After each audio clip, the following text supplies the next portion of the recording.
In our headlines on this Tuesday afternoon, February 28th. The Nat'l Assembly rejects a motion seeking parliamentary approval for the arrest of main opposition leader Lee Jae-myung over corruption charges, but the vote count sows mistrust within the opposition Democratic Party. And yet another powerful tremor hits Turkey on Monday, further raising the casualty count, damaging additional infrastructure and disrupting ongoing relief efforts in the region. Meanwhile, here in capital Seoul, a rare exhibition of exquisite white porcelain from the Joseon Dynasty is on display at a local museum seeking to share Korea's traditional works of art.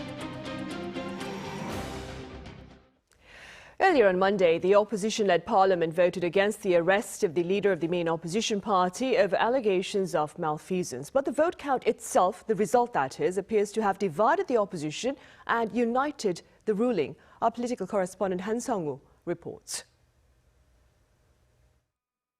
South Korea's National Assembly, after a considerable delay due to vote counting complications, has rejected the motion seeking parliamentary consent for arresting Democratic Party of Korea chairman Lee Jae-myung. In an anonymous vote during Monday's plenary session, 139 out of 297 lawmakers present voted for the motion, while 138 voted against. There were also 9 abstentions and 11 invalid votes. 2 particular votes caused confusion after the Assembly couldn't firmly establish whether they were votes against the motion or invalid votes. In the end, after discussions with the ruling People Power Party and the Democratic Party, Speaker of the Assembly Kim Jin-pyo announced that one would be counted as a vote against the motion and the other an invalid vote. Keep quiet, please. The matter has already been discussed with the floor leaders and those supervising the vote count. The Democratic Party holds 169 out of 299 seats in Parliament. And while Parliament is in session, prosecutors had required by law a majority of registered lawmakers to be present when the motion was put to a vote, and a majority of those lawmakers in attendance to approve it, meaning 149 votes for the motion were needed on Monday for it to be passed. The result comes less than 2 weeks after the prosecution requested an arrest warrant for Lee on allegations of corruption linked to property development projects launched when he was mayor of Seongnam City and third-party bribery involving Seongnam Football Club. It was the first time in the nation's constitutional history that prosecutors had sought such a warrant for the sitting leader of a main opposition party. Despite the prosecution failing to win parliamentary consent, it's widely expected they will indict the opposition leader without detaining him, or request another arrest warrant after further investigation into other matters. Meanwhile, Monday's meeting also saw legislators pass a government reorganization plan that includes the launch of a new agency under the Foreign Ministry devoted to consular affairs, dealing specifically with the lives and interests of Koreans overseas. The revision will also see the nation's Ministry of Patriots and Veterans Affairs upgraded to a cabinet-level government body. Han Sung-woo, Arirang News. In North Korea, Kim Jong-un has called for fundamental and far-reaching changes in agricultural policies to tackle the country's chronic food shortage. According to Pyongyang state media on Tuesday, crop production is the priority at the latest plenary session, which began on Sunday. No details have been shared, but Kim is reported to have voiced confidence with regard to this year's harvest. Meanwhile, second on the list of priorities is economic development and third, financial stability. Pundits believe a final blueprint of the national tasks ahead for North Korea may be adopted on this Tuesday. Meanwhile, South Korean military authorities and their U.S. counterparts have made significant advances in bolstering their deterrence amid North Korean belligerence. Now, this is according to Seoul's ambassador at Washington, D.C., following last week's tabletop exercise at the Pentagon. Our Lee Dae-yeon covers his remarks and more. The South Korean ambassador to the U.S., Cho Tae-yong, on Monday said that Seoul and Washington made practical progress in strengthening extended deterrence, referring to the U.S. using the full range of its military capabilities, including nuclear weapons. Following the 8th Deterrence Security Committee tabletop exercise last week in Washington, which mainly focused on the response to any potential use of nuclear weapons by North Korea, Cho said the two countries will seek to hold follow-up exercises in the very near future. Highlighting that Seoul's top officials will put more effort into making the North return to dialogue, Cho also mentioned that the North's provocations would only result in international sanctions and further isolation of the North from the global community. Meanwhile, the U.S. Undersecretary of State for International Security and Arms Control Bonnie Jenkins also mentioned North Korea's missile launches during the United Nations Disarmament Conference held in Geneva on Monday. She said the string of ballistic missile launches and recent nuclear test preparations by the North cannot be disregarded by international society. On top of that, the U.S. also underscored it has no hostile intent toward the North after Pyongyang warned that Washington's provocations against the regime will be considered a declaration of war. U.S. State Department spokesperson Ned Price said Monday that multiple tests of ICBM, ballistic missiles, and other provocative activities by the North have posed a threat to peace and security in the Indo-Pacific. He also reaffirmed Washington's continued commitment to finding diplomatic solutions, saying there is still an opportunity for Pyongyang to engage in talks. Lee Dae-hyun, Arirang News. Reports of war crimes by Russia in Ukraine are taking center stage at the latest session of the UN Human Rights Council, which kicked off on Monday. The session runs through early April, and the Council has also shared recommendations for South Korea. Our Eun-jin reports. On Monday, the 52nd regular session of the United Nations Human Rights Council began. The meeting of the 47-member council, which runs until April 4th, is expected to strengthen scrutiny of Moscow's alleged war crimes and raise China's treatment of Muslim Uyghurs. In one of the first speeches delivered to open the meeting, UN High Commissioner Volker Türk warned that human rights gains are in danger of being nullified, referring to atrocities reported out of Ukraine as an example of oppression. Much of the progress made over decades is being reined back and even reversed in some parts. Most conspicuously for women and girls, the civic space, and the freedoms enjoyed at times of peace and through sustainable development, and the list is long. During the meeting, UN Secretary General Antonio Guterres said that the Russian invasion of Ukraine had triggered massive rights violations, and that in addition to terrible suffering caused by repeated shellings of Ukrainian cities and key infrastructure, dozens of cases of conflict-related sexual violence against men, women, and girls had been documented in Ukraine in the last year. The Russian invasion of the Ukraine has triggered the most massive violations of human rights we are living today. It has unleashed widespread death, destruction, and displacement.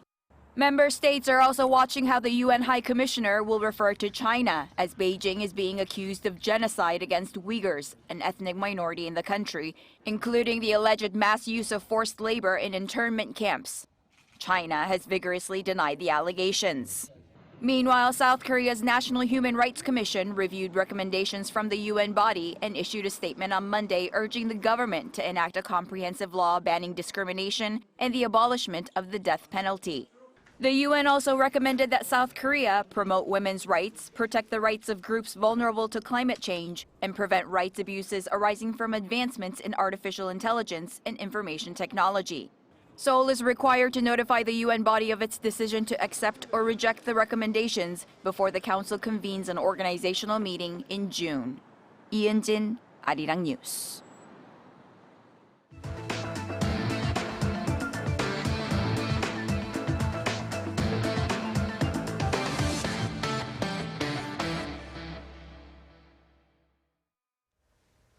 Türkiye was hit by yet another powerful tremor on Monday, just 3 weeks after the deadly earthquake that killed over 50,000 people in its country and in neighboring Syria. Our Lee Seung-jae has the latest. Yet another earthquake slammed Türkiye on Monday. This time, a magnitude 5.6 earthquake struck the southeastern region of the country, killing 1 and injuring over 100 others. Authorities say Yesiyurt in Malatya province was the epicenter of the latest quake, an area that has already experienced 4 earthquakes in the past 3 weeks, as well as over 10,000 aftershocks. Speaking to local media, Yesiyurt's mayor Mehmet Sinar said a number of buildings in the town collapsed, including a 4-story building where 2 people, a father and daughter, were trapped inside. The latest quake comes at a time when the country is still trying to recover from the massive earthquakes on February 6th, which killed tens of thousands of people. Meanwhile, according to a World Bank disaster assessment report released Monday, the cost of earthquake damage in Türkiye is estimated to exceed $34 billion. And that figure is only based on the damage done by the two earthquakes on February 6th. That figure is equivalent to 4% of Türkiye's 2021 GDP. However, the World Bank assesses that recovery and reconstruction costs will be even bigger, estimating a figure twice that of the cost of damage. Syria's World Bank disaster assessment report was conducted separately and is set to be released on Tuesday. Lee Seung-jae, Arirang News. Staying on the international front, U.S. Treasury Secretary Janet Yellen made a surprise call on Ukraine and pledged tangible relief support for the country as it enters its second year of Russian invasion. Earlier on Monday, Yellen shared a sum of $1.25 billion for schools and hospitals. Now, this is reportedly part of Washington's latest $9.9 billion aid package. She also vowed to monitor potential Russian efforts to evade sanctions. Her trip comes just a week after U.S. President Joe Biden made a symbolic trip to Kiev. And Ukraine's ambassador to South Korea has renewed calls for military support from Seoul to Kiev as people there seek to persevere against Russian invasion. My colleague Song Yoo-jin sat down with them.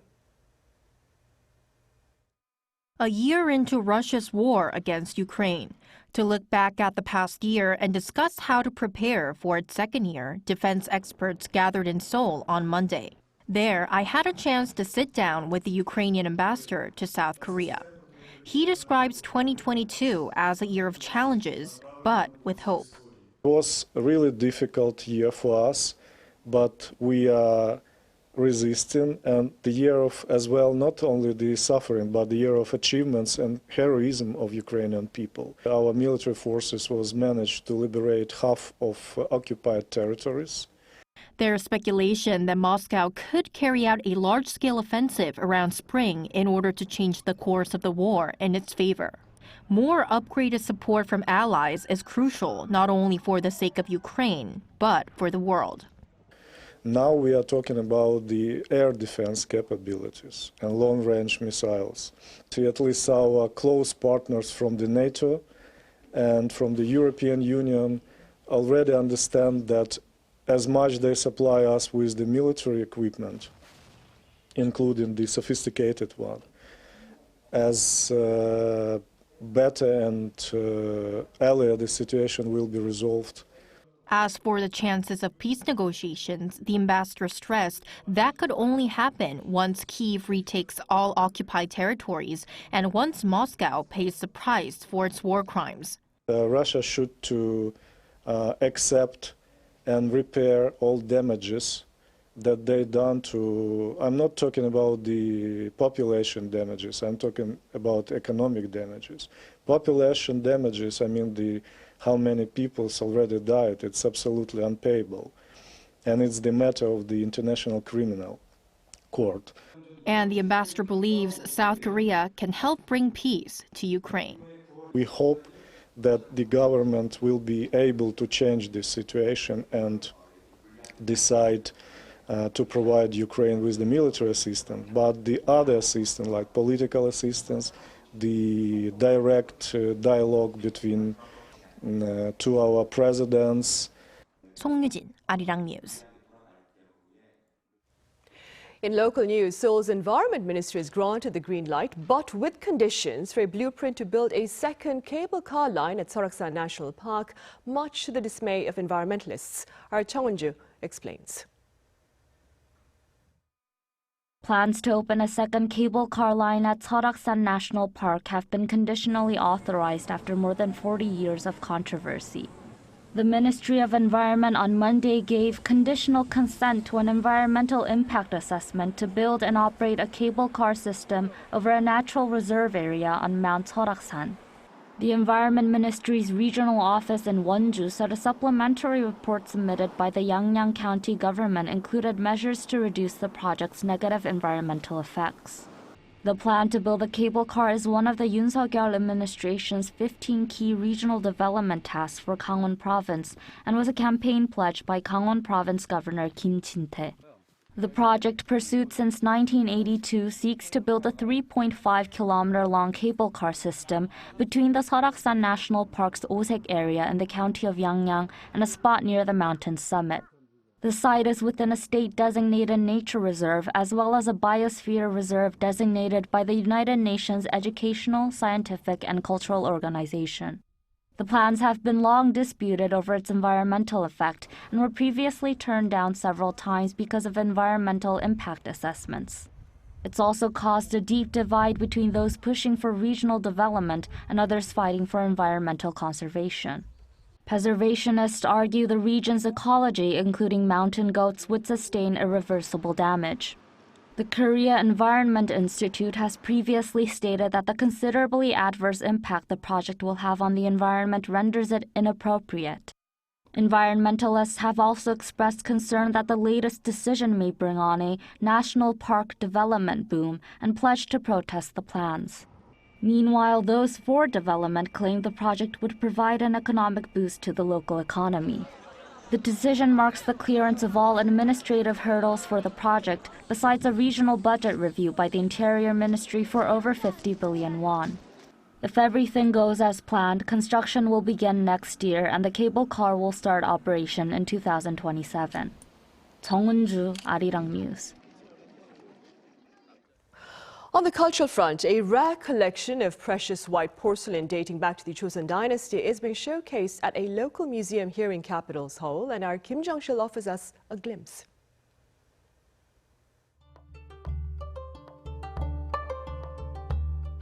Joseon Baekja, white porcelain made during the Joseon Dynasty, fills this black room. With the lights showing just the individual vessels, they look like stars in a night sky.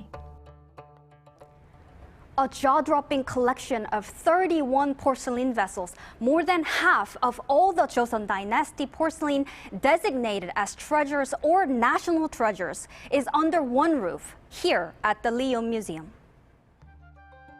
Those porcelain items were made from the end of the 14th century here in Korea. Joseon Baekja is extremely difficult to make, and the material to make the color cost as much as gold, so when they were first made, only the king and members of the royal family were able to possess them. Korean white porcelain from the Joseon Dynasty has a harmonious appearance and essence, unlike the fancier vases of other countries. I hope visitors can discover the virtue and value that people during the Joseon Dynasty were aiming for. The exhibition consists of 4 categories. The first section includes this unprecedented collection of porcelain vessels made for king and the royal family, a pinnacle of Joseon white porcelain production. The second section introduces more colorful vessels that became bigger and had unique designs. The third section consists of items from the period of hardship during the invasion from neighboring countries such as Japan and China. During those times, the ingredients to make the blue color weren't easy to import, so porcelain makers in Joseon used iron instead, giving the designs a brown color. Finishing off the collection is the section of pure white porcelain. The exhibition of these prestigious items, which represent the peak of Joseon Baekja, runs until May 28th. The exhibition is free of charge, but visitors must book their spots online 2 weeks in advance. Kim Jong-sil, Arirang News.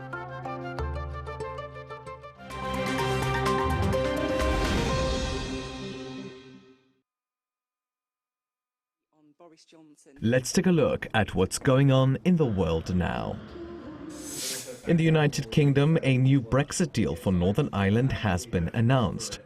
Following months of private negotiations between the UK and the European Union, a new trade deal called the Windsor Framework was unveiled on Monday local time.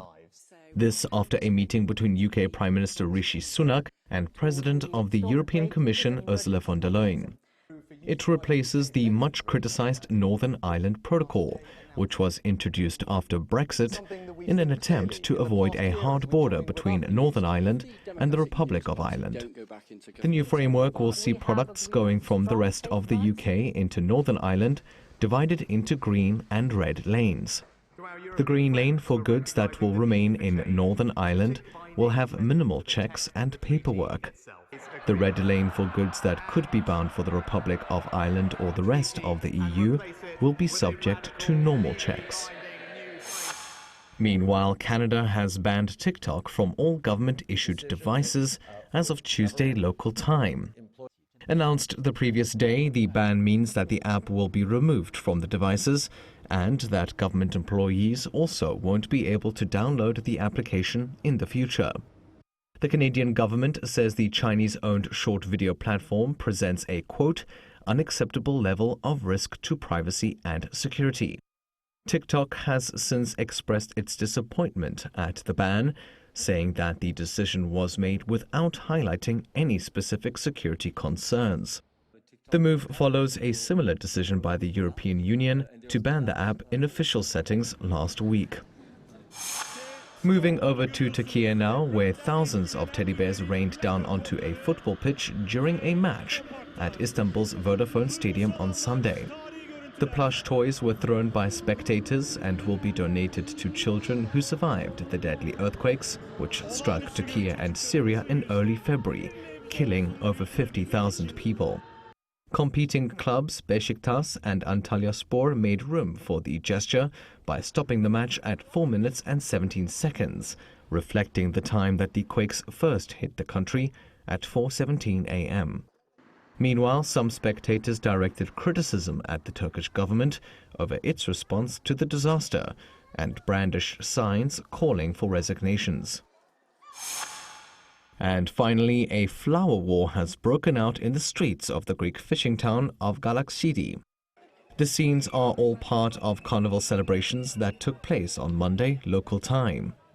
The day saw hundreds of revelers throw brightly colored flour at each other whilst wearing protective goggles and disposable clothes for protection.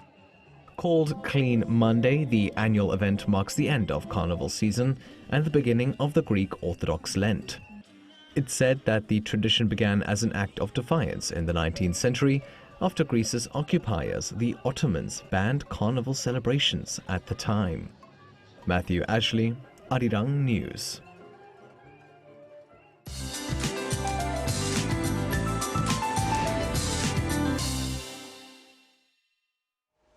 Good afternoon. Dry spells become more impactful with strong winds in the east of Gangwon-do province today. So we need to stay on high alert against wildfires. In fact, 1 out of 3 wildfires reported is caused by hikers. And it will continue to feel like we're going through 2 seasons in one day. Temperature gaps are wider for southern provinces as zero temperatures this morning reached in the mid to upper teens this afternoon. And especially those in Gyeongju noticed temperatures jumping more than 20 degrees Celsius from the cold morning. Now, this morning's bad air quality has improved, while most areas are under mostly to partly sunny skies this afternoon. Then light rain and snow are in the forecast in the capital region west of Gangwon-do and Jeju tomorrow, but the amount will not be enough to ease the dryness in the air. But tomorrow's precipitation will bring brief cold temperatures on Thursday morning. Then we can expect much more spring-like conditions from Friday. With that in mind, here's a look at the weather conditions around the globe.